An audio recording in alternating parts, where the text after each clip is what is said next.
ሰላም ጤና ይስጥልን ተመልካቾቻችን ከአንከር ሚዲያ ዝግጅት ክፍል ያክብሩ ሰላምታችን እናቀርባለን። ዜናዎችን ይዤ መጥቻለሁ። መሳይ መኮንን ነኝ።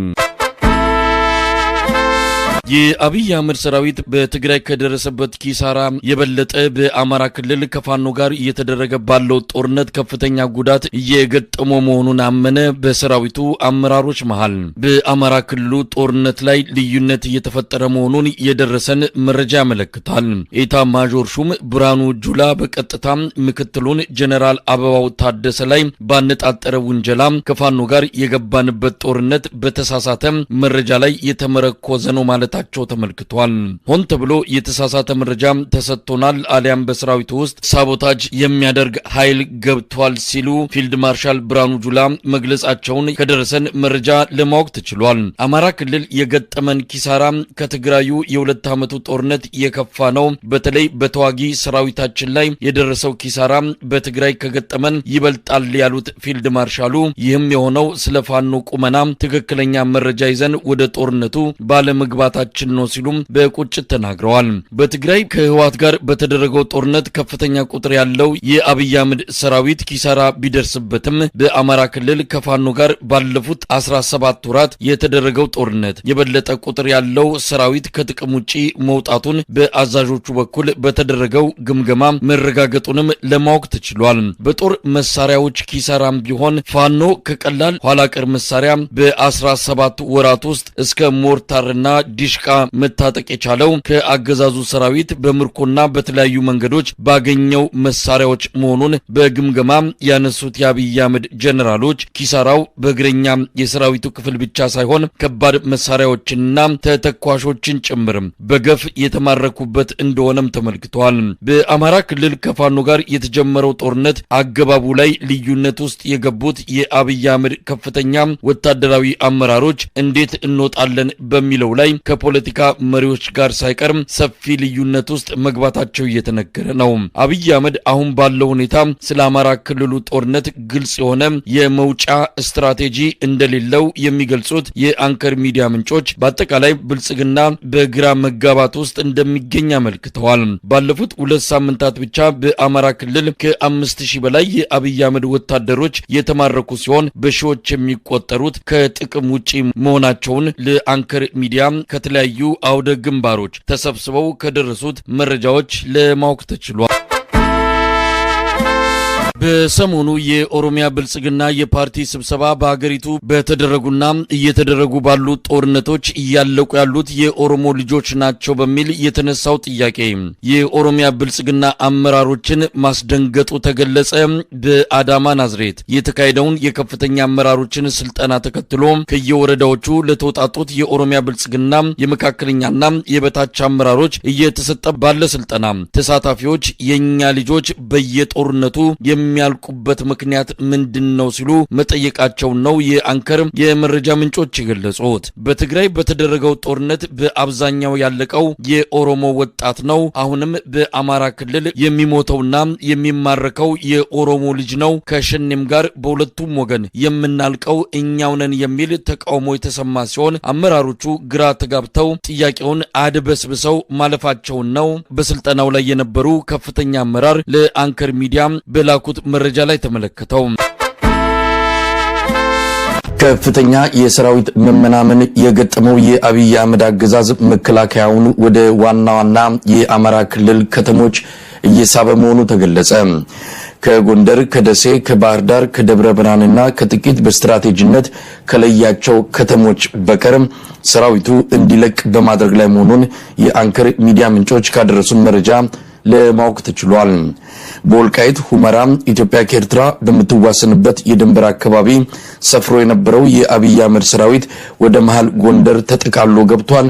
በድንበሩ አካባቢ ከጥቂት የአድማ በታኝ ታጣቂዎች በቀር የመከላከያ ኃይል እንደሌለ ነው የደረሰን መረጃ የሚያመለክተው። ሰራዊቱ በየቀበሌውና ወረዳው ተበታትኖ ውጊያ ማድረግ ከፍተኛ መስዋዕትነትን እያስከተለ መሆኑን የገመገመው የአብይ አህመድ አገዛዝ ወደ ዋና የአማራ ክልል ከተሞች በመሰብሰብ ሌላውን አካባቢ እየለቀቀ መሆኑን ነው ለመረዳት የተቻለው። ምዕራብ ጎጃም ላለፉት 3 ሳምንታት ገብቶ የነበረው የአብይ አህመድ ጦር ከያዛቸው ከተሞች እየለቀቀ በአንዳንዱም በውጊያ እየተነጠቀ ወደ ባህር ዳር ተሰብስቦ እየገባ እንደሆነም ተመልክቷል። በጥቂት ከተሞች መሰብሰብን እንደ ስትራቴጂ እየተከተለ ያለው የአብይ አህመድ አገዛዝ በተቀረው የአማራ ክልል አካባቢዎች በአድማ በታኝና በሚሊሻ ኃይል ፋኖን ለመዋጋት እንዳቀደም ይነገራል። የአብይ አህመድ አገዛዝ የሚቆጣጠረው የአማራ ክልል አካባቢ በጣም ውስን እየሆነ ቢመጣም ለኢትዮጵያ ሕዝብ ክልሉን ማረጋጋት እንደቻለ አድርጎ መረጃ ማስተላለፉን አጠናክሮ ቀጥሎበታል። የሚቀጥሉት 2 እና 3 ሳምንታት የአማራ ክልልን አጠቃላይ ሁኔታ የሚወስን ለውጥ ይኖራል ሲሉ አንድ ከፍተኛ የፋኖ ኃይል አመራር ለአንከር ሚዲያ ገልጸዋል።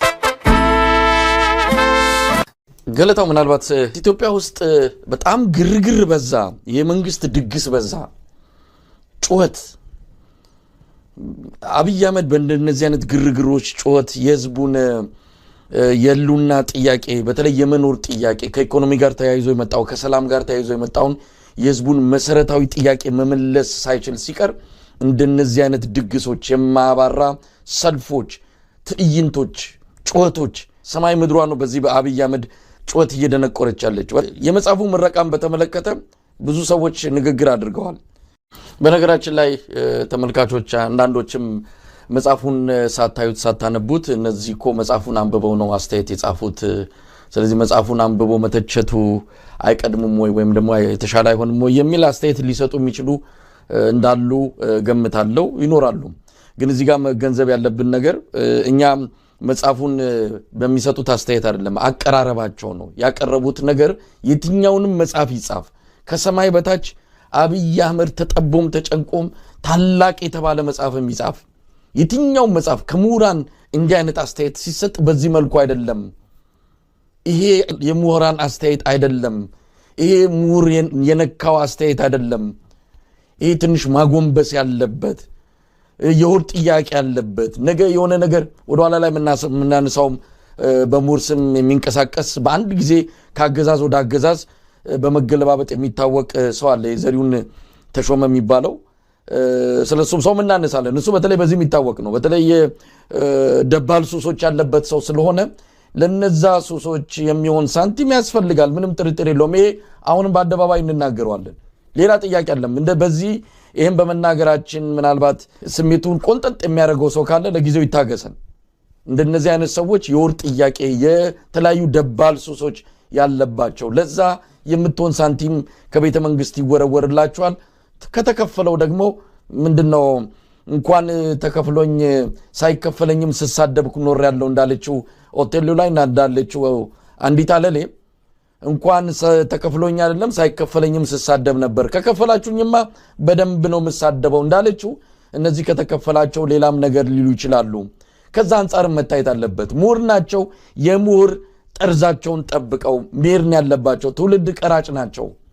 እነሱ በዚህ ደረጃ ካጎነበሱና ከወደቁ እነሱ በዚህ ደረጃ ከተንበረከኩ ሌላው እነሱ ሊያፈሩት የተዘጋጁ ትውልድ እንዴት ሊሆን ነው? ያን እኮ የሚያሳስበን። ለምሳሌ ዶክተር ዳኛቸው የሽመልስ አብዲሳ መምህር እንደነበሩ ሽመልስም ተናግሮታል፣ እሳቸውም ተናግረዋል።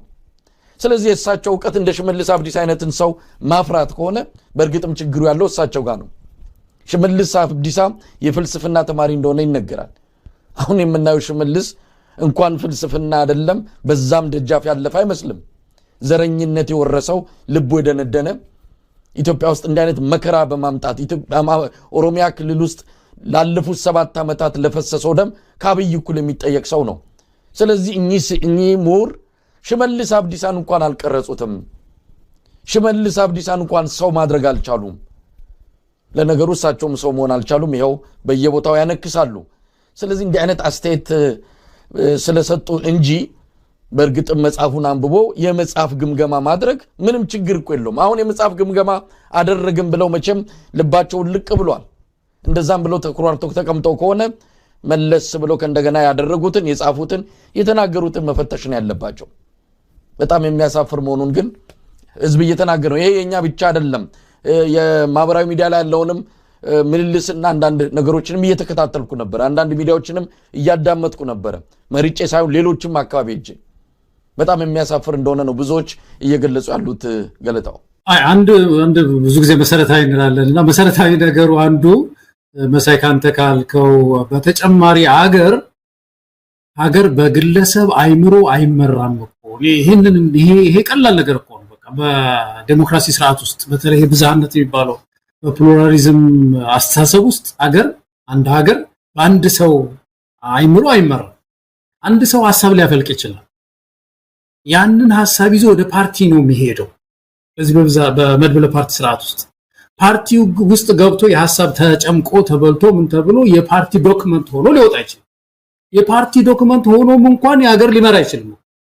የፓርቲ ዶክመንት ከሆነ በኋላ ወደ ህዝብ ይቀርባል። ህዝብ ደግሞ ያንን ዶክመንት በፖሊሲ አቅጣጫ ያየውና ይመርጠዋል። ከመረጠው በኋላ መፎርሚያው ምንድነው ያው ተብሎ ስልጣን ላይ ሲወጣ ያንን እየዘረዘረ ይጠቀምበታል ነው። ይሄ ነው በቃ ያለው አሰራር እንጂ በግለሰብ ሐሳብ አይመራም። አደጋ ስላለው እኮ አንድ ግለሰብ ሀገር 120 ሚሊዮን ህዝብ አንድ ግለሰብማ ከመራ አደገኛ እኮ። ስለዚህ ይሄንን ፕሪንሲፕል የጣሰ ሲሆን ምሁራን ምንድነው መልሳቸው? አንድ መጽሐፍ ጽፍ ያለው ስለአንተ በኋላ ጽፍም እንደ ከስልጣን ስትወጣ አሁን አስፈጻሚ ነህ። አስፈጻሚ ስትሆን ምንድነው የምታደርገው? ያለውን የተተከሉ ህጎች ማስፈጸም። ታስከብር የሚል ህግ አለ አይደል?